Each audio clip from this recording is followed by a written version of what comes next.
కాకపోతే అమరావతి అని పేరు పెట్టుకోండి అని.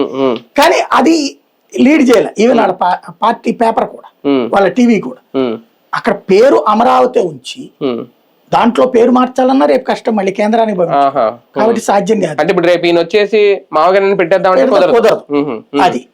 అలాగే ఇది కుదురుతుంది, ఏది ఎక్స్పాన్షన్. ఇప్పుడు హైదరాబాద్ లో కానీ క్యాపిటల్ లేదంటే అమరావతి అనేది చెప్పాలి కదా. అమరావతి, అవును, అమరావతిలో ఇవన్నీ కలిస్తే ఇప్పుడు సెక్రటరీ, ఇప్పుడు ఇదివరకు సీఎం ఇల్లు అనేది ఎవరింటి దగ్గర వాళ్ళది ఉండేది, చంద్రబాబు ఇల్లు, చంద్రబాబు ఇల్లు అట్లా.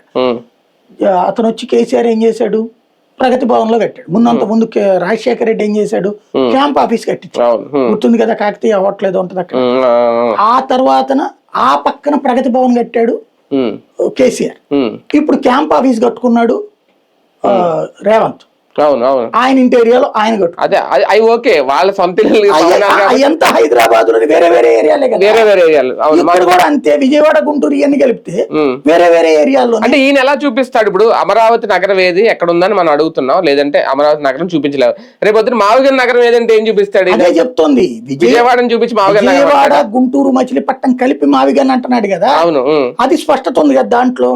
మనకి మావిగన్ పేరు నచ్చలేదు, అది చిరాగ్గా ఉంది, ఓకే, కానీ స్పష్టత ఇస్తున్నాడు కదా. 3 ఊళ్ళు కలిపిన నగరం అని.